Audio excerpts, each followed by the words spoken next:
Hello. How we doing today? All right. First, the far left is first. The far left. Hello. Let's get these on the stage. We got Mac Yoin, Cool Banana, Troca, Sir Butts. Oh yeah, I'm tardy often. Yeah, you could be a substitute. That's fine. Mrs. Beat is here and here. Yes, both. The Max left. So today is another AI themed live stream because it just seems like a lot of AI slop is taking over the internet, and of course, what our interests are revolve around history and politics, and there's so much AI slop with history and politics. So I think something that caught a lot of people's attention this past week is a political commentator named Glenn Beck. Leans to the right. He's been around for many, many years. He released a video of himself chatting with an AI generated George Washington. So we're going to take a look at that. I haven't watched it yet. I'm sure some of you have, but I have a feeling it's going to be kind of funny. Let's go AI beat. Well, I'm not AI generated, I don't think. Raiden, hello.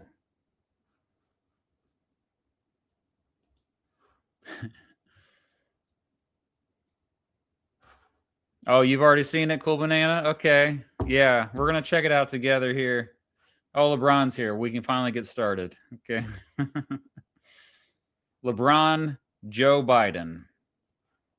Honestly, would it really be that bad if we had an AI president in 2028? I mean, at this point, it's gotten so bad.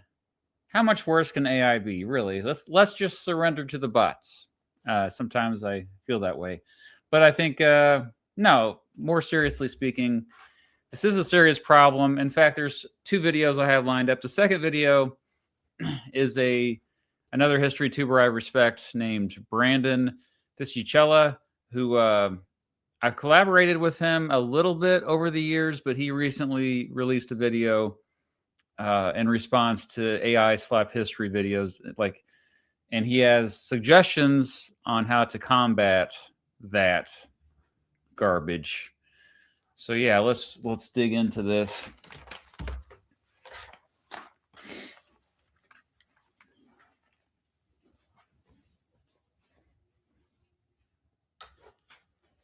Good.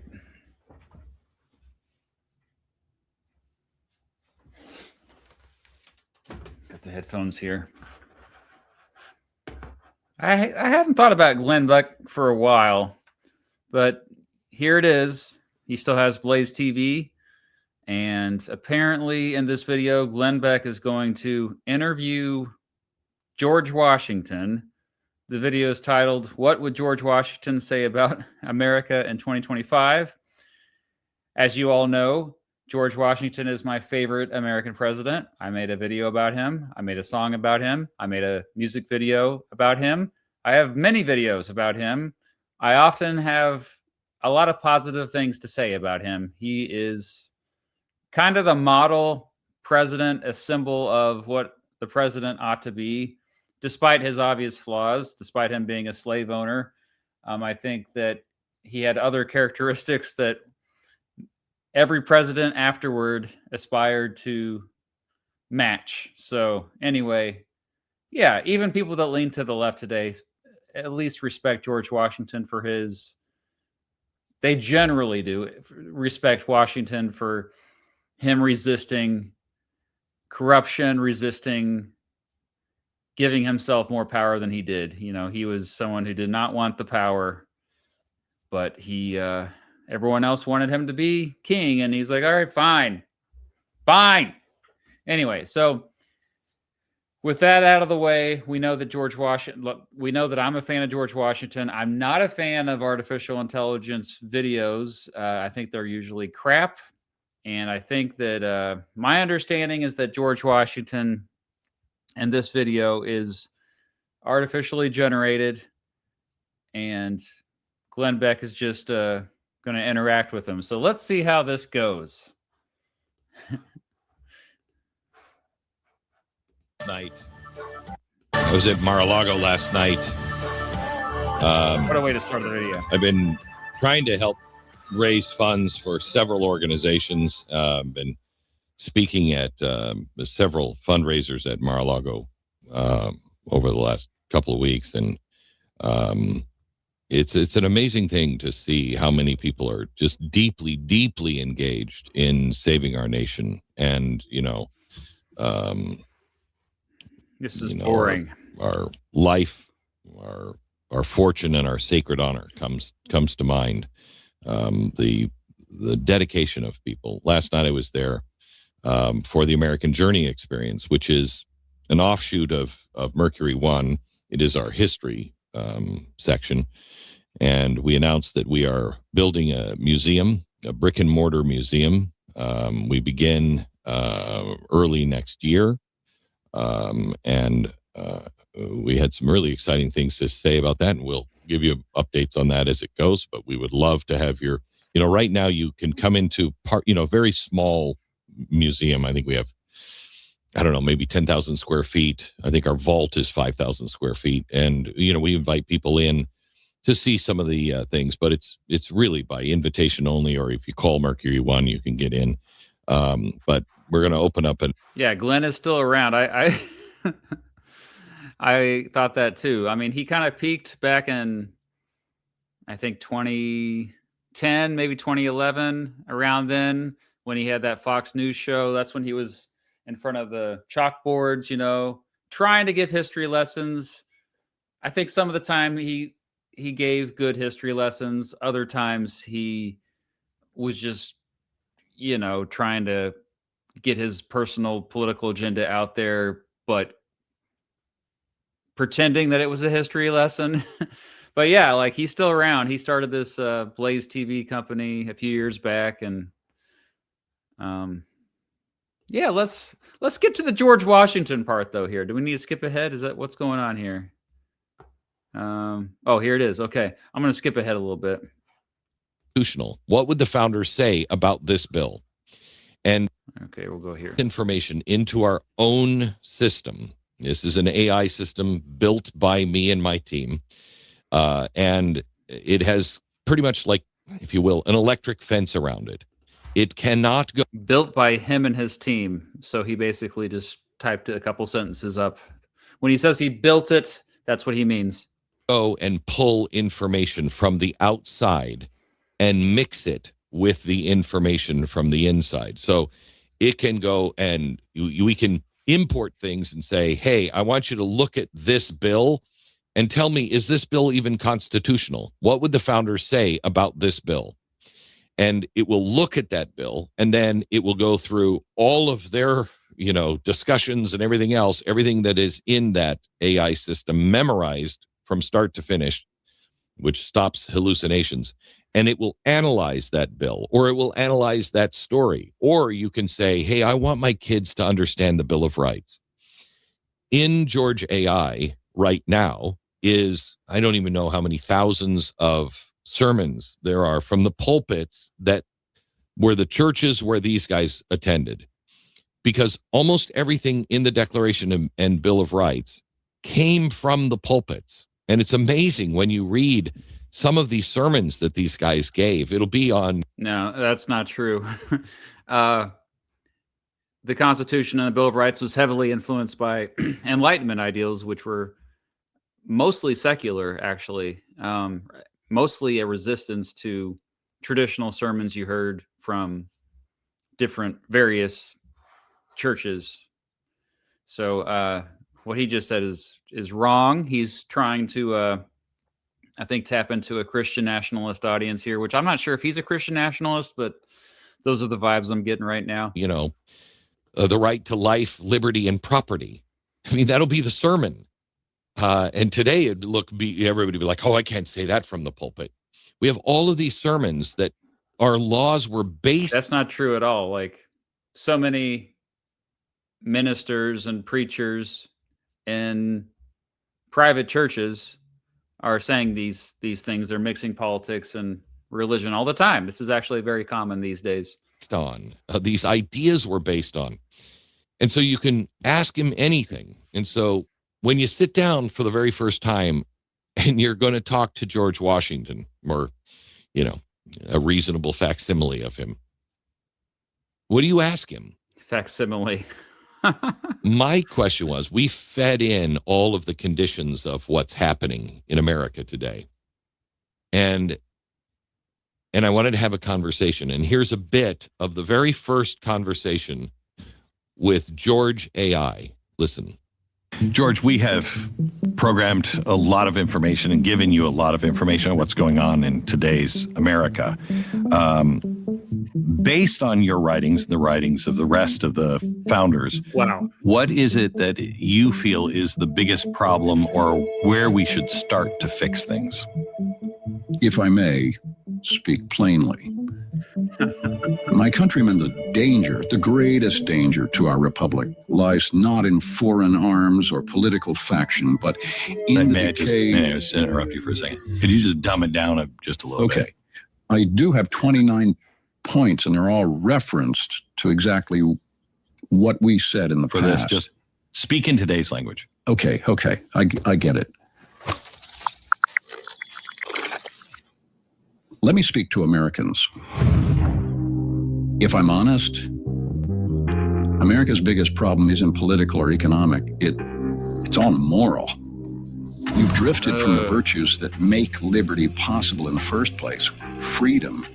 To be free, you have to have discipline. You have to have faith. You have to have character. And if you don't have any of those things, laws can't stop anything. They mean little. Government turns either weak or oppressive. You have grown skeptical of truth. You're reckless with debt. You're comfortable blaming instead of building anything. And in my time, we understood that self-governance begins with self-control. Do you even recognize what self-control is? Public virtue matters more than public opinion. Okay, so far, he's speaking in a very broad language here, but he began, when I'm saying he, I'm talking about this guy who apparently is supposed to be George Washington, wearing a podcaster, manosphere podcaster t-shirt. He's saying that the United States is no longer a moral country. So I think I get more irritated about this than most things. And what I'm talking about is the fact that people mix up the definitions of ethics and morals. Holy crap. I'm actually going to release a video finally to just clear this up. I mean, this is a basic thing that so many people don't know. Morals means what you personally, as an individual, think is right or wrong. Ethics is what society, whatever society you're part of, decides is right or wrong. When we talk about morals, we're talking about an individual's perceptions of the world as far as what they think is just and what they think is not just.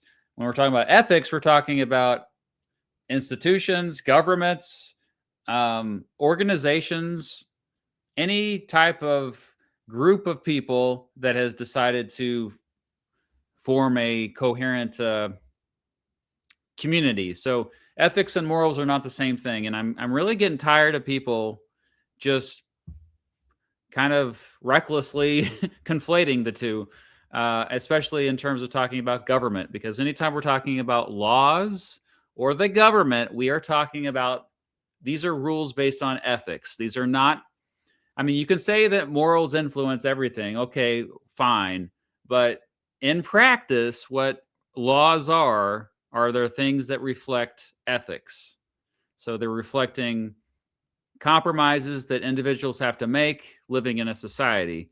They have to acknowledge that there is a social contract, that You have freedom from, freedom to. You have individuals that do want freedom, but they also want protection. It's always that constant back and forth. It's always trying to find a balance between the two. And that's where ethics comes in. So I'm tired of people saying that, oh, the government isn't moral. Like, what are you talking about? That doesn't even make sense. These are basic definitions. Okay. So anyway, yeah, George Washington, we live in a society. No, but even then though, he's taught George Washington wouldn't bring up morals in terms of the government. I mean, he would know that all the founding fathers knew these are two separate things. Gosh dang. So yeah, it's pretty clear that Glenn Beck just kind of programmed this in a way to like reflect his own politics, which I guess we're not surprised on this. Let's hear George out the rest of the time here. You keep electing these people, expecting things to change, but you haven't changed. The fix is not going to be found in Washington, right. D.C. It's going to be found in every home, every school, every heart. You know, where are the citizens who value duty over comfort, principle over popularity? America was built to be a moral and self-governing nation. What? It's only that foundation that will still save her. Beginning January 5th on The Torch. You'll find information at glennbeck.com. You'll notice he started speaking because this is what you will see.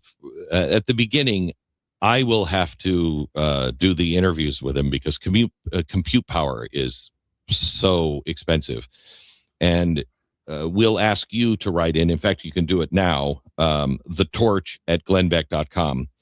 What would you like to learn from the founders? What would you like your children to learn from the founders? Would you like a podcast from the founders on the Bill of Rights or the Federalist Papers or whatever? What would you ask if you could ask the founders a question? What would you ask them? Okay, you're not asking the founders a question when you do this. You are asking Glenn Beck and his perception of the founders this question. So keep that in mind. If you are going to email Glenn Beck here saying, hey, I have a question for George Washington, you're actually, no, your question's just for Glenn Beck. Okay, well, that was pretty cringy. Yeah, I get why people were, I don't know if I can watch any more of this. Was there any more clips of this just with him with, I don't think so. Oh, it looks like there's already a response to the backlash against this. Maybe I'll check this out here. Okay. I'm going to put this up on the screen.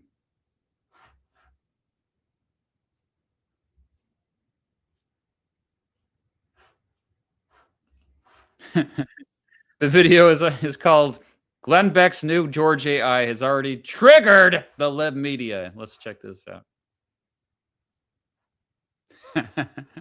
He always looks like he's about ready to cry, which is fine. I'm a crier myself. All right, let's check this out. Last week, I introduced you to George AI. Now, what George AI is a proprietary AI system that has a giant electric fence around it. It has everything that the founders from our collection, it will grow from here, but from our collection, it has the writings, the documents, the journals, the books that were written at the time, the books that they read that they said influenced them, the Federalist Papers, all of this stuff, all in one proprietary AI system. And it can't go out and look for other things. It also must memorize everything. Okay, so being fenced in is a problem. I don't think that's good to fence in information because that means essentially you're indoctrinating this AI. It's like my upbringing being sheltered. Like you're not allowed to watch these movies or read these books, censorship in order to indoctrinate. And so putting that fence up that's a red flag to me. I think that you should let them go outside of the fence. I mean, I get why sometimes AI can veer off into weird directions, but still, you're discouraging curiosity here. It is good that that a lot of the stuff within the fence is primary sources. He's talking about the Federalist Papers, the Constitution itself. That's fine. But also, he's adding his own touch to it. He's adding his own perspectives mixed with all this. So that's going to, remember, the Constitution is similar to the Bible in that it could be interpreted in many different ways. We have an entire branch of government that interprets the Constitution on a daily basis. And often that branch of government has interpreted the Constitution in controversial ways. They have had some hot takes, if you will, on what the Constitution actually means. And because the Constitution, early on, we decided that it has implied powers, which means it doesn't have to literally say what it means. It could just imply, read between the lines. That means there really can be a slippery slope with this. There's no slippery slope fallacy. This really can end up being like, this means this, but no, you think this means that, which are really far apart from each other. No better example than the Second Amendment. Some people interpret the Second Amendment as only raising a militia. Other people interpret it as you can own whatever weapon you want in order to defend yourself against tyranny, the tyranny of a government. So that's just one example of many. And so the fact that we are adding Glenn Beck's personal interpretations into this and also fencing in like the bots from learning anything new, that's problematic to me. Unlike an AI that can hallucinate, they hallucinate because AI is very good at remembering the beginning and the ending, but that's not good at the middle. And so it'll look. Are you sure you're not hallucinating yourself? Look at the beginning and the ending and like, yeah, and it kind of like went like that. No, it didn't go like that. Stop being lazy. But ours memorizes every word for word, and it can give you the words from the founders in their own language, which sounds really mechanical and it's really hard to read. Or it can, dumb it down to my level or your level or your kid's level, and it can speak at our level, but it cannot change their words or their meaning. We police this like crazy, and we are not. You police their meaning.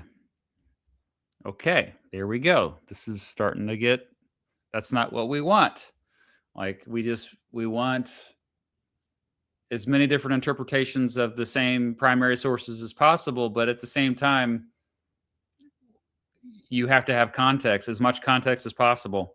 Releasing it wide open to the public until we have lots of beta testing, because we want to make. They got to make sure that it's a conservative version. Sure, we have caught everything, because the last thing we want is anything that is anybody's opinion except for theirs.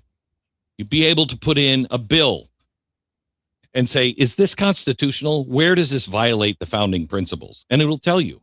You can put in a story and say, what are the principles that we lost that are causing this? You can put in, like we talked about today. There was a story about the case that is in front of the Supreme Court right now about, having, some sort of expert running, the administration, and the president and Congress can't fire them. Well, I know the answer to this, but I asked George AI. I put the story in and I said, what did the founders say about things like this? Unitary executive theory, by the way. Hamilton would have been fine with that. And I asked specifically about the Federalist Papers, and it said, while it doesn't specifically talk about this, it does say X, Y, and Z. And as I explained earlier on the show, it might as well be explicit because it's talking about exactly the same thing. Okay, fair enough. Like, I think that he does mean well with this, but still, he's gatekeeping. I think the fact that he's gatekeeping and fencing and a lot of this stuff, that's problematic to me. But I think, parts of this are good. The fact that they're feeding this AI nothing but just the words they actually said. I think that's a good thing about this. So it's not all negative. Does. Now, I released an interview that I did with George. Okay. And it's so funny, the reaction, because Adam Kinzinger has just said, this is the stupidest thing I've ever seen, and I was in Congress for 12 years. Oh, well, Adam. Oh, okay. Well, I'm going to listen to you. Right Wing Watch, which I think is Soros funded. Oh, good. Glenn Beck has created an AI George Washington. You'll be shocked to learn that the AI George Washington created by Glenn Beck sounds exactly like what would happen if Glenn Beck built an AI George Washington to sound exactly like Glenn Beck. Impossible. It's not speaking my words. It's only speaking their words. It's impossible. It has no information about me at all. There is no, it is a firewall between Glenn AI and George AI. There is a firewall. What exactly is he feeding it? Because you can cherry pick. You can find what the founder said that you liked, that you agreed with, and feed that to the AI, and ignore the parts you don't like, the stuff they said that you don't like.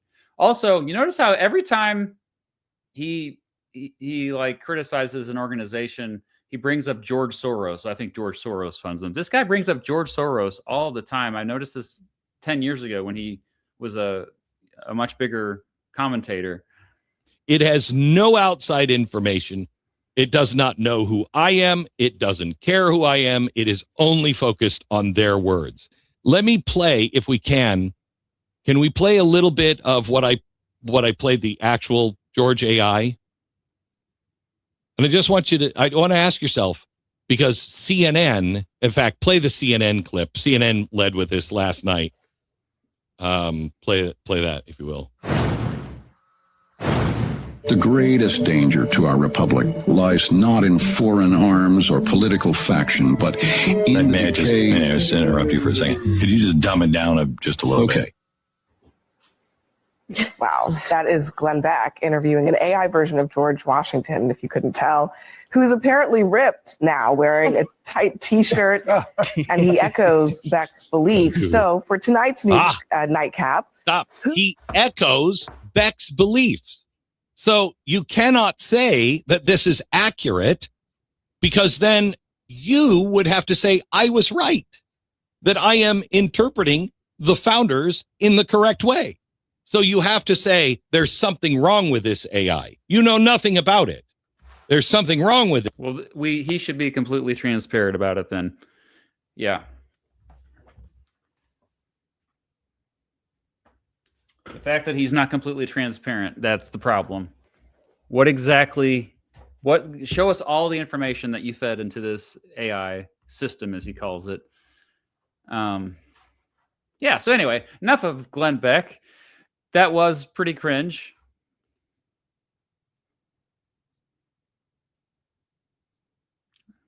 All right, I think you meant to say backer. Wait, who are you talking about, Lamp? Good to see you here, by the way, Lamp. Dang it. Yeah, bro has been all over Soros for years. So thank you for joining us. We've been reacting to political commentator Glenn Beck, who likes to bring up history a lot, likes to bring up the Founding Fathers, Constitution, Bill of Rights a lot. He and his team have created a artificially created George Washington called George AI, and they're going to release it to the public here soon. They give a sample of what it was like, him interacting back and forth with this AI generated George Washington.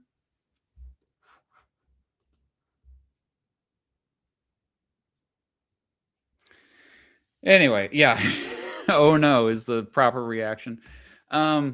I think if it was only all the primary sources, honestly, you'd be better off just, I think OpenAI already has it has enough information about George Washington to accurately, like if we were to go to ChatGPT right now and just search, what would George Washington think about this? I mean, I don't want to use ChatGPT on here because I feel guilty every time I use it. It's not good to use it. I mean, there are exceptions, I guess, but generally it's a horrible thing for the environment. I get it. My oldest daughter makes me feel guilty anytime I use it. But yeah, if you were to just search on OpenAI, on ChatGPT, which now, by the way, I think is the 4th biggest website in the world. It's going to be the #1 website in the world here, probably within a year. But if you ask ChatGPT, what would George Washington think about this law that Congress just passed? I think he would do a fairly good job. I don't think you need Glenn Beck and his team to like curate how George Washington would respond. Gemini's good. Yeah. No, it's interesting. Like one time I did go on AI and I just to like ask it about myself, like what would it think about me? And for the most part, it seemed like it was like a Wikipedia version of myself. Like, although I think I still don't have a Wikipedia page, but if I were to, that's kind of what it was like. You know, nothing too profound there, but at the same time, it was mostly accurate.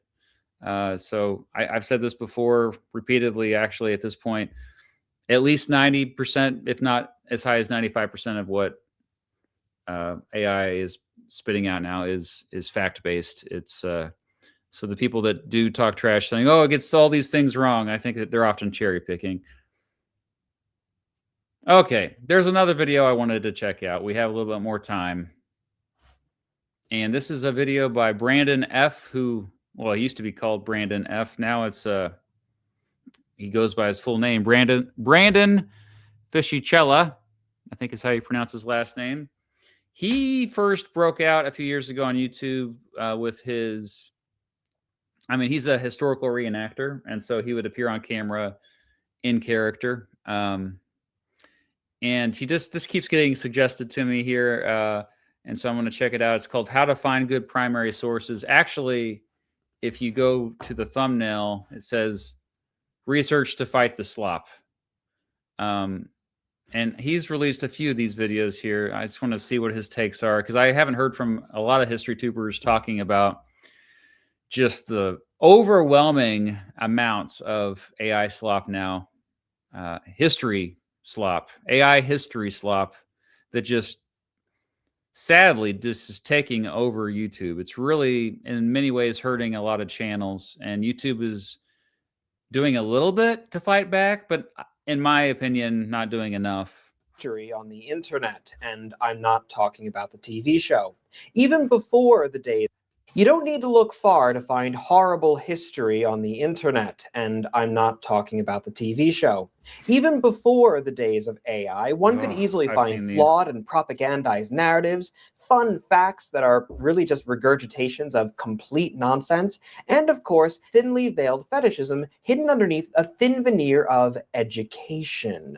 Of course, the flooding of YouTube and similar sites with AI history channels has only intensified these issues, because real research will always be more difficult than just typing in a prompt, and the truth is always much harder to reach than a simple lie. This is what makes the accessibility of and familiarity with primary source reading more important now than ever before. So in this brief video, I want to discuss where I always find my sources for videos and how you can and should do the same. Like I always say, online lectures like those that I provide ought to only ever really be your introduction to a topic, the beginning of your learning process, never the end of it. I say the same exact thing about my videos. It should always just be an introduction. I'm a generalist. I don't have deep knowledge about the vast majority of historical topics. I'm just trying to learn as much as I can along the way, like sharing with you what I've learned. But yeah, if you want to dig deeper, you have to dig deeper. You have to go way beyond, especially just one YouTube video. Now, I'll assume that most of us watching here already more or less know what a primary source is. The long and short of it is it's a kind of document or image or recording or any other kind of information that is coming directly from an historic agent, be it a person or an institution or whatever themselves. The army publishing... I mean, an easier way to put it is a primary source is a source that experienced something firsthand. So they were there. It's documenting something that they were there. And that includes video and audio as well. I mean, that's why some of the best historical evidence we have these days is a video clip, especially about recent history that's unedited, which is becoming trickier and trickier to determine, by the way. But yeah, you have just like an account from someone who was actually at an event. It's manual exercise, and a soldier writing about that document in his journal before then being painted at his regimental field day by a local artist. Those are all primary sources. Now, this compares with secondary sources, which is whenever someone is working with that material after the fact and in conjunction with outside information to derive some greater understandings. Think, a modern historian writing about those topics. And most of us have experience with the latter. I mean, by virtue of your just watching this video means you have experience with the latter. Mhm. But a familiarity with the former and how extraordinary those primary sources can be is really quite rare, even among people who claim to love history. It's unfortunate as well that so much of history is taught as little more than a list of dates and big name events in a textbook, when really history's richness and its depth and its real value, I think, comes from the personal stories that lie within those dates and within those events. Again, especially these days when so much of so-called history content is so lacking in context, in substance, even in human empathy, and insofar as it is appropriate in an academic field, simple creativity and imagination. It ain't got no soul. I think that's the thing that will always give humans the advantage is we have soul. We know ourselves better than any bot could ever know. It can imitate us really well, but I think at the end of the day, we'll get bored with that imitation. Imitations only go so far. I know AI music is doing really well right now. AI videos are doing really well. But I do think that most people at a certain point, they just get bored with this stuff. And you'll find that a lot of people that watch this are ignorant of this content. That's the nice way of saying it. Many of them are kids that watch this. So don't lose hope. And speaking of the interplay between form and function, this video is sponsored by a superb example of how the two need not stand at odds. That's a future sponsor for me, by the way. They have cool books. Anyway, I'll skip ahead. Okay. Naturally, I have to include a little plug for my website here, because whenever I use a primary source in a video, and if it's possible for me to do so, I almost always put that full document up on my digital library so that you can read it yourself for free. I really recommend that you do check it out, because I always have to cut out some extraordinary details from my videos just in the name of time. So if you want further context, that's the place to get it. So far, I have over 150 different sources on that website, ranging from Napoleonic soldiers' memoirs to after-action reports from the Second World War. And the library is always expanding. I love that. Chinese room thought experiment. I'm going to look this up right now. You've piqued my curiosity. Chinese room thought experiment. Let's just look at Wikipedia here. The Chinese room argument holds that a computer executing a program cannot have a mind, a understanding or consciousness, regardless of how intelligently or human-like the program may make the computer behave. The argument was presented in a 1980 paper by the philosopher John Searle entitled Minds, Brains, and Programs, and published in the journal Behavioral and Brain Sciences.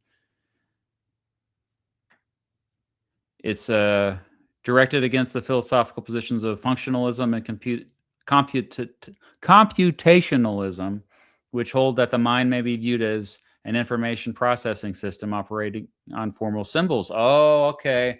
So these are two competing philosophical thoughts. I tend to agree, though. I guess, though, I'm biased. As human beings, we're mostly all biased because we like to think that we are special and that we are not just a group of random patterns. And we you know, we're not binary like computers, ones and zeros. But yeah, I guess that's a good debate that you could have for many years. You would endless debate over this because it's hard to prove or disprove. Oh, that We Are Charlie Kirk song. I only heard that for the first time like a week ago, by the way. I didn't even know about it until a week ago.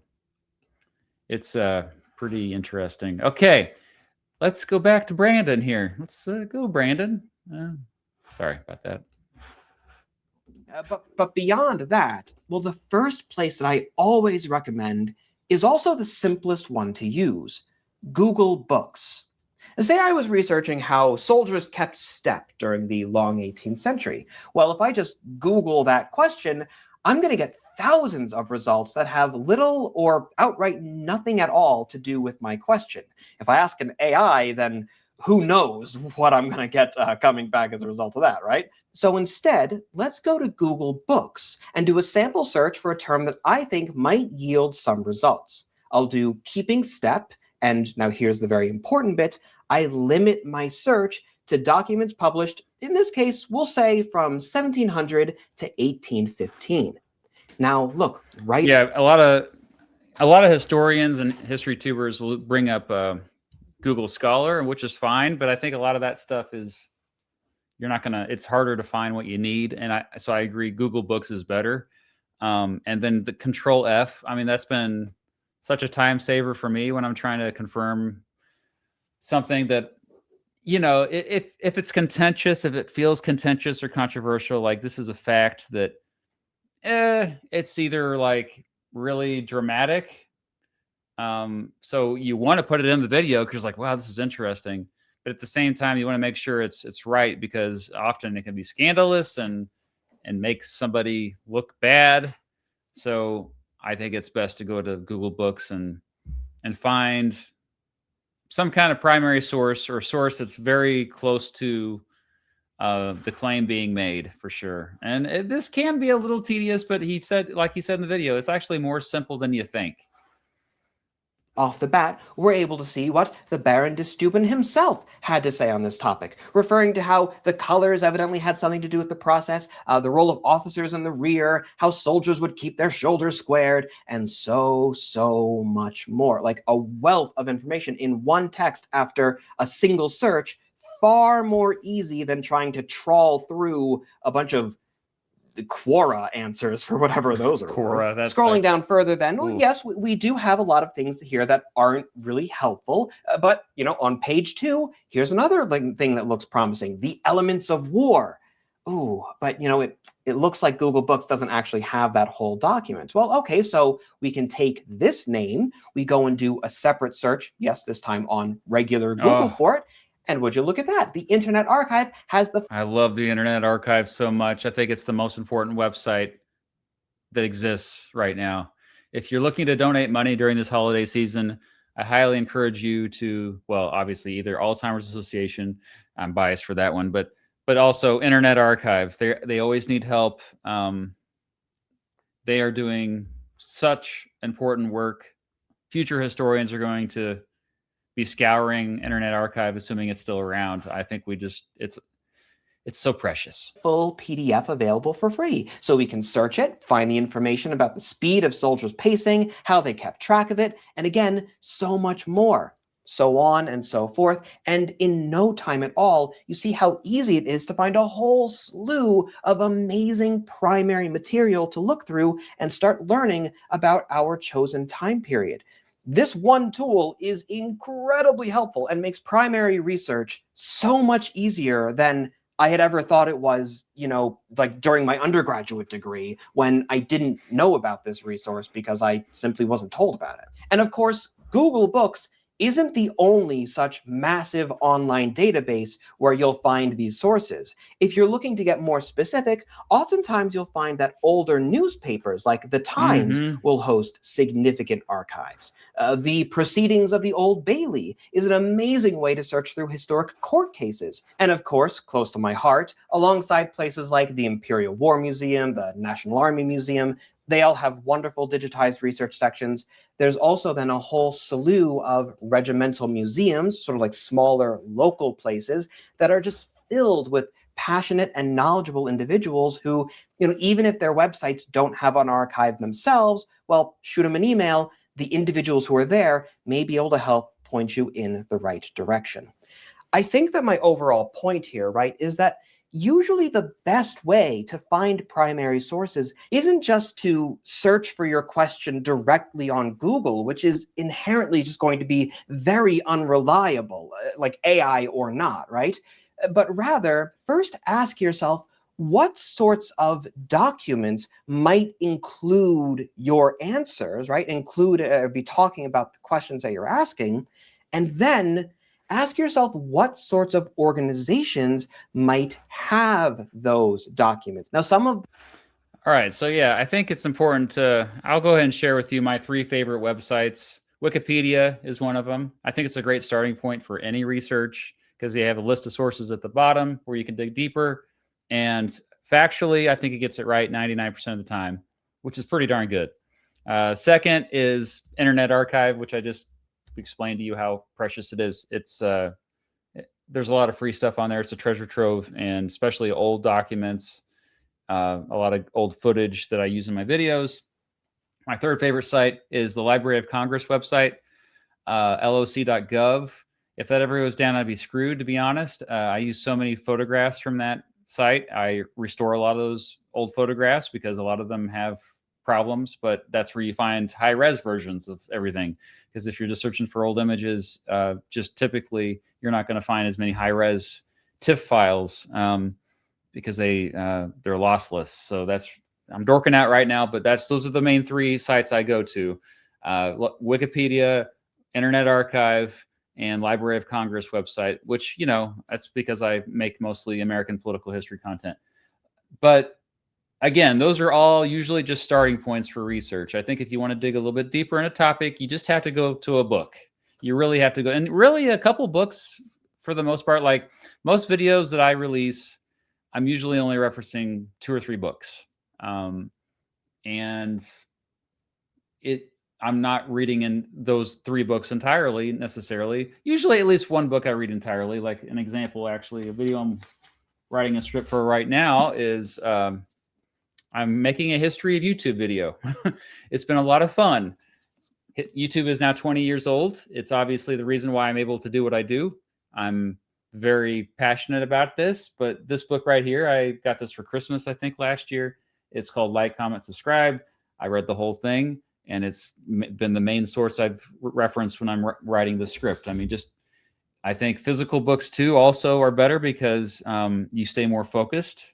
If you have an ebook, you're more tempted to wander online down a rabbit hole that's not related to what you're supposed to be focusing on. Those are my tips for researching history. If you're trying to get deeper into a topic, if you want to go down a rabbit hole, but then stay down that rabbit hole for 2 weeks instead of 2 hours. But you're all curious. That's the most important thing. I think the fact that Brandon is releasing this video is, I think more history tubers should do this type of thing because there are a lot of history YouTubers who don't properly research, who never reference actual historians. It's very troubling. So yeah, it's troubling that AI slop history content is taking over, but it's also don't forget that before the AI history slop, we had slop created by humans where it was poorly researched. There are still history YouTube channels that don't cite their sources. And so you're just like, okay, is this true or not? It's kind of mind-blowing that you can get away with that still on here and people aren't calling you out, especially after H-Bomber guy was able to take down all those plagiarizers a couple years ago. Whatever happened to him? H-Bomber guy, I love that channel. The biggest and the best places then overall to find sources might just be your own government's national archives. I've made significant use of the UK's National Archives in Kew, and a little bit. For my basketball video I'm releasing later today, I'm releasing a video about the history of basketball. I gave a presentation about it a few weeks ago. I spent a lot of time on the archives of the University of Kansas. That's where I got all of the photographs, but also information. You find out things. A lot of times when I'm searching for photographs, I'm actually coming across information that I would not come across otherwise. It's extremely important. But yeah, that's the video coming out today, is about the history of basketball. I know it's really different than what I typically release. It's kind of, I don't know if it's going to do very well, but that's okay. I had a lot of fun making it. Less, but also of the British Library. And these are both wonderful places. But while you'll find basically anything under the sun there, whether or not those archives are digitized, that's another question. Oftentimes, you'll be able to just download the document that you want outright, but other times you might have to pay to have these documents digitized for your download. So depending on your topic of research, how narrow it is, and how in-depth you want to get, you might find that your research opportunities on the internet, whether it's Google Books or one of those more specific archival websites, it might be fairly limited. And that's when actually going physically to these archives themselves, be they in London, Washington, D.C., Paris, whatever, it might become necessary at that point. But overall, you'd be surprised at how much of this stuff is available for free online if only you know how to look for it. You don't need to go to London to get access to most of this stuff. I certainly don't every time I need to make a video, and I like to think that my videos offer a pretty wide range of interesting primary sources. But that being said, other than the actual physical travel that might be required, again, digitization is usually much easier, but even then, if you do happen to get to these places, really it's just a matter of registering for what basically amounts to a library card, and you can just walk right in, request whatever documents you need, and look through them on the spot. Archives are a lot easier to access than what a lot of, especially younger people, students, I think, realize. It's not this impenetrable ivory tower. You just have to ask. And that isn't just restricted to national scale archives either, but local museums, your local library, universities, even like local governments, town hall. Yeah, you get the gist of it here. I love this. This is I like how there's new features here where you can light the video on the screen. That's great. Anyway, it's fun too to actually dig in archives. Some of them are intimidating places, I will say. Like, I've been into the archives at the University of Kansas, University of Nebraska Omaha. They made me wear gloves, and you have to sign in, make sure, because they want to make sure you're not messing around with stuff. That some of the times you're going through things that are like one of a kind. If you screw them up, then history is completely lost forever. So yeah, a little bit of pressure there, but it's one of the coolest things ever. If you ever get experience like actually going to archives and they let you back there, and you can actually, usually it's a box of stuff. Although I will say a lot of stuff is not organized because there's just not enough people that work in museums. There's not enough archivists that can keep up with all this. So if you are college age or younger, and you're looking for a career opportunity, I think one of the most important careers out there is being an archivist or somebody who's working in a museum to preserve historical documents. Extremely important these days. But more and more, digital archiving, I think, is more important work. The Lord's work indeed, Cool Banana. Yeah, you can like videos now full screen. There's also now a feature where you can basically interact more with the video on screen more than you used to, especially on your phone. So the interface has been updated. Pretty neat. What do you guys think about the automatically dubbed languages videos? I was watching a Spanish video and I was in English, and it was really, I was like, I don't like this. I don't know. What do you think about that? Oh, Tom is here. Yes, you already saw the basketball video. Thank you very much. I appreciate that. And I know you don't like basketball, so that means a lot. Yeah, if you're not into sports or basketball, it's trippy. Yeah, well, the thing that I did to try to get more people like engaged with watching it is like anytime I filmed, I try to film by a basketball goal, and then in the background I was actually playing basketball. Like my clone was playing basketball. So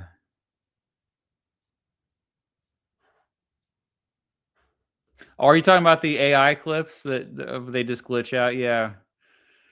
I have yet to come across one of those, but I've heard of those.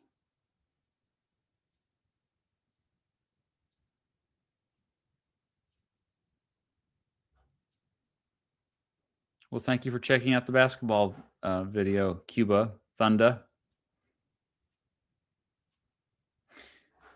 AI subtitles can be bad, yes, but they're getting better. And also, my closed captioning, I noticed AI is getting better at deciphering that because it used to be, well, still I have to like manually enter the text for all the subtitles, which can be a pain.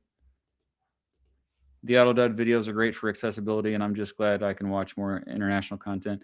Yeah, I mean, it's really opening the door for me to watching stuff I would not watch otherwise, especially a lot of Latin American content. I feel like the language barrier, even though I do speak some Spanish, well, you know, un poco, that's been a big barrier for many Americans, I think. Like, just look at the ignorance when it comes to immigration.